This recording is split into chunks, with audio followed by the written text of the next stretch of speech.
Menteri untuk sekian kalinya. Karena memang ini kenyataannya di lapangan. Berikutnya dari Demokrat, silakan Bu Anita. Baik, terima kasih pimpinan dan Pak Menteri dan jajaran yang saya hormati. Pertama-tama kita semua mengetahui bahwa ada kekurangan anggaran ya 15 triliun. Tetapi kalau menurut saya mari kita koreksi diri. Kenapa ini terjadi? Jujur sama diri kita sendiri. Anggaran yang sudah diberikan begitu banyak tahun 2024 apakah sudah digunakan dengan baik atau tidak? Jangan kalau dikurangin kita sedih, tapi waktu dikasih banyak kita tidak menggunakannya dengan baik. Kenapa saya mengatakan tidak melakukannya dengan baik? Karena sampai hari ini Pak Menteri berulang kali saya katakan bahwa masih banyak persoalan terhadap realisasi anggaran dan penyerapan anggaran APBN itu ke daerah. Baik transfer daerah, itu banyak persoalan. Mau masalah guru, sampai sekarang guru P3K yang sudah lolos P3K sampai sekarang belum dikasih SK. Provinsi NTT belum, mereka belum terima SK. Kedua, guru-guru daerah terpencil masih banyak yang belum terima juga tunjangannya. Ketiga, banyak bangunan-bangunan sekolah yang masih terbengkalai padahal dari 2021 anggarannya. Saya kasih contoh, di Kabupaten Kupang ada 17 sekolah bangunan yang dari 2001 sampai sekarang tidak terselesaikan. Mau lagi, kita lihat lagi. Dana-dana PIP. Nah, makanya kemarin saya mengatakan bahwa kalau KPK memberikan rekomendasi kepada Kemendikbud, harusnya Kemendikbud sadar. Karena apa, kami ini Dewan kami sudah bilang setiap rapat, banyak persoalan, lakukan pengawasan, laporkan kepada kami. Tapi kami tidak pernah didengar. Ya kan?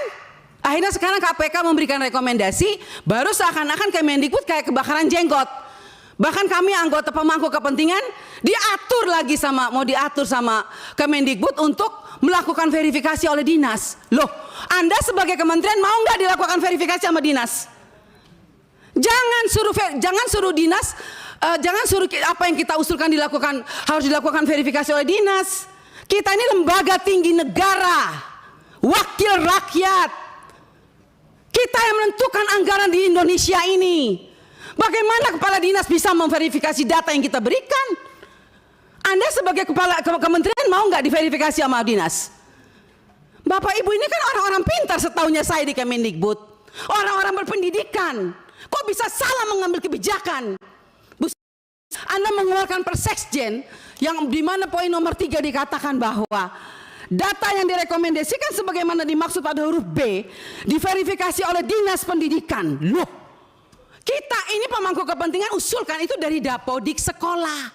Dapodik itu harusnya kan, makanya tadi Pak Andre bilang, operator sekolah itu diperhatikan. Karena semua itu dari operator sekolah. Kepala sekolah aja kadang-kadang tidak tahu apa yang terjadi dilakukan oleh operator sekolah. Dinas pendidikan juga nggak tahu. Nah, kementerian juga, jadi kalau mau lakukan verifikasi, harusnya kementerian melakukan verifikasi terhadap dinas, dinas lakukan verifikasi terhadap kepala sekolah, hasil verifikasi itu baru diberikan kepada kami. Itu jangan dibolak-balik. Bahkan saya minta Bapak Ibu pimpinan, kita ambilkan rekomendasi kepada KPK, periksa apa yang ada di Kemendikbud. Karena ini banyak persoalan, PIP, KIP, dana BOS. Banyak hancur ini.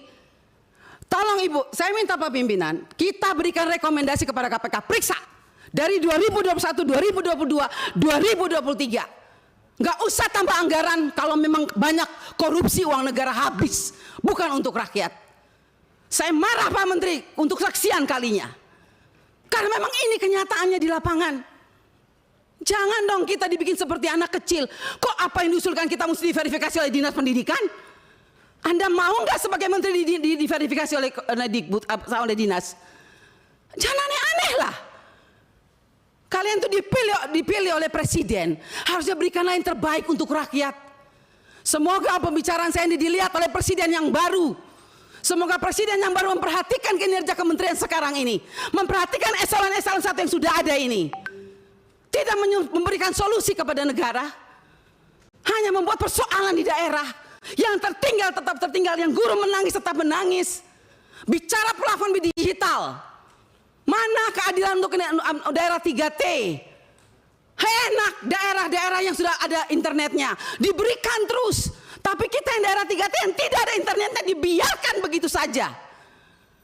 Mana keadilan sosial bagi seluruh rakyat Indonesia, Pak Menteri? Saya sangat kecewa. Kita sudah mau habis masa jabatan, Anda mungkin sebentar lagi habis, atau Anda lanjut, saya tidak tahu. Tapi saya puji Tuhan, Tuhan dan rakyat masih memilih saya kembali. Dan sampai ini, apapun yang terjadi, kita yang terpilih kembali, kita akan tetap memperjuangkan keadilan dan kebenaran untuk kemajuan anak negeri kita. Bukan untuk kita anggota dewan, bukan. Jadi jangan aneh-aneh punya pikiran negatif terhadap wakil rakyat. Semua data-data yang kita pilih itu adanya di Dapodik sekolah. Perhatikan dong operator sekolah, perhatikan kepala sekolah, perhatikan dinas. Jangan hanya urus yang besar-besar triliunan, tapi begitu sampai di bawah tidak pernah diperhatikan. Omong kosong semua ini. Saya setuju KPK memberikan rekomendasi. Bila perlu kita berikan rekomendasi kepada KPK, periksa Kemendikbud. Biar kita lihat siapa yang bobrok, siapa yang mencintai negeri ini sebetulnya. Wakil rakyatkah atau mereka? Jangan begitu dong. Bikin Persekjen memalukan, Bu Sekjen. Ya iyalah, Anda jangan senyum. Anda membuat Persekjen, tidak pikir, masa kita diverifikasi oleh dinas? Mending kalau kepala dinasnya bersih. Kalau kepala dinasnya justru yang mencuri uang PIP, bagaimana Ibu? Saya mau tanya sekarang, jawab. Apa Anda pikir semua kepala dinas bersih? Oh tidak. Mari kita buktikan. Mau kita turun, kita buktikan, kita tanya jangan sama kepala dinas. Tanya sama penerima PIP. Itu baru bisa dapat jawabannya. Kalau Anda hanya turun hanya di dinas, semua jawabannya bagus. Tapi coba turun ke rakyat. Turun ke penerima orang tua. Kalau nggak lihat itu orang tua punya air mata. Omong kosong. Nama ada, SK ada, uang nol. Sampai hari ini. Baik. Jadi kalau kita mau bicara soal anggaran, Pak, jangan ditambah. Tuhan juga tidak ingin semua uang negara ini hilang. Saya yakin dan percaya sampai ini anggaran turun. Karena Tuhan itu lihat air mata orang miskin. Jadi kalau anggaran turun jangan marah. Mungkin inilah kehendak Tuhan supaya kita koreksi diri. Stop dan bertobat. Kalau mau lihat bangsa ini baik dan lebih maju. Terima kasih pimpinan. Baik, terima kasih. Download Tribun X sekarang, menghadirkan lokal menjadi Indonesia.